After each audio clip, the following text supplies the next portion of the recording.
दोस्तों, उत्तर प्रदेश बीजेपी में भयंकर तरीके से गुटबाजी ने नेताओं को परेशान कर दिया है। यहां तक कि अब नेता एक दूसरे पर आरोप लगाने लगे हैं और खास तौर से जान का खतरा भी एक नेता ने बताया है। आगरा का एक पोस्ट इस वक्त काफी ज्यादा वायरल हो रहा है। अचेंद्रा देहात क्षेत्र के जो मंडल अध्यक्ष हैं बीजेपी के कौशल प्रताप सिंह, उन्होंने एक पोस्ट किया और पोस्ट में अपने ही क्षेत्र के जिलाध्यक्ष पर आरोप लगा दिया कि उन्हें उनसे जान का खतरा है। उनका ये पोस्ट सबसे ज्यादा वायरल हो रहा है। पोस्ट में क्या लिखा हुआ है, सबसे पहले हम उसके बारे में बात कर लेते हैं और वहीं दूसरी तरफ बीजेपी में किस तरीके से गुटबाजी हो रही है ये भी आपको एक एक करके बताएंगे। दोस्तों, इस पोस्ट में जो स्क्रीनशॉट इस वक्त वायरल हो रहा है, हालांकि उन्होंने बाद में ये पोस्ट डिलीट कर दिया था। इस पोस्ट में लिखा हुआ है कि आत्मसम्मान से बढ़कर कुछ भी नहीं है, मेरी मौत के जिम्मेदार जिलाध्यक्ष प्रशांत पौनिया होंगे। इसके साथ ही उन्होंने जिलाध्यक्ष पर दलालों के साथ मिले होने का गंभीर आरोप भी लगाया है। कहा है कि जितने भी जो अनेक दलाल उनके साथ मिलकर रहते हैं वो ये सारी चीजें देख लें। और वहीं दूसरी तरफ इसके बाद वो दो और पोस्ट करते हैं, एक के बाद एक वो पोस्ट करते हैं और फिर अचानक इन पोस्ट को डिलीट कर दिया जाता है। जाहिर सी बात है कि इस पोस्ट के बाद जो सवाल है वो खड़े होने लगे थे और इस वजह से उन पर प्रेशर बनाया होगा पोस्ट को डिलीट करने का। इसके बाद उन्होंने क्या पोस्ट किया था वो भी हम आपको बता देते हैं। कौशल प्रताप सिंह ने इसके बाद दो और पोस्ट कर संगठन की कार्यशैली पर सवाल उठाए। उन्होंने एक पोस्ट में लिखा कि फतेहपुर सीकरी विधानसभा में 6 मंडल अध्यक्ष हैं, बस देखना है कि संगठन के कितने अध्यक्ष हैं।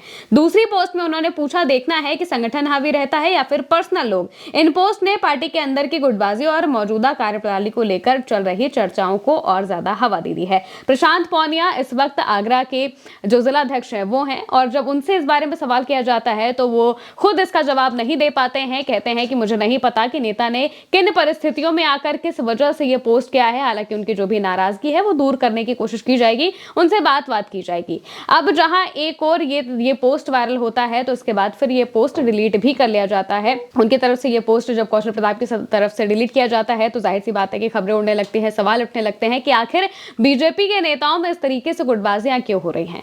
और जाहिर सी बात है कि गुटबाजी का सीधा सा मतलब इस वजह से है क्योंकि अभी तक बीजेपी अपना ना ही प्रदेश अध्यक्ष चुन पाई है और ना ही राष्ट्रीय अध्यक्ष चुन पाई है और इस वजह से कई जगहों के कई संगठन के जो जिलाध्यक्षों के काम हैं वो भी रुके हुए हैं। कई बार जिलाध्यक्ष भी बदले जाने हैं लेकिन वो भी अभी तक नहीं बदले गए हैं क्योंकि अभी तक जो संगठन के अंदर काम है वो बदलाव का वो नहीं हो पा रहा है। आने वाले वक्त में उत्तर प्रदेश में चुनाव है और इससे पहले अगर इस तरीके से जो बदलाव होने हैं वो नहीं होंगे तो इसी तरीके से हमें गुटबाजी होते हुए भी दिखाई दे जाएगी। इसी वजह से अक्सर 3 या फिर 4 साल में जो संगठन में बदलाव किया जाता है ताकि कहीं पर भी किसी तरीके की गुटबाजी ना देखने को मिले और सबको मौका मिलता रहे। लेकिन मौजूदा वक्त में बीजेपी में जो भी बदलाव होने हैं वो पूरी तरह से ठप पड़े हुए हैं। भूपेंद्र चौधरी का कार्यकाल भी लगातार एक्सटेंशन पर है और वहीं दूसरी तरफ राष्ट्रीय लेवल पर जेपी नड्डा का भी एक्सटेंशन पर एक्सटेंशन दिया जा रहा है और अभी तक ये साफ नहीं हो पाया है कि आखिर जो प्रदेश अध्यक्ष है वो किसे बनाया जाएगा। इस बीच जब ये पोस्ट वायरल होता है तो इससे साफ पता चलता है कि बीजेपी के अंदर उत्तर प्रदेश में इस वक्त कितनी ज्यादा घमासान मची हुई है। नेता ऊपर से तो एक दूसरे को काफी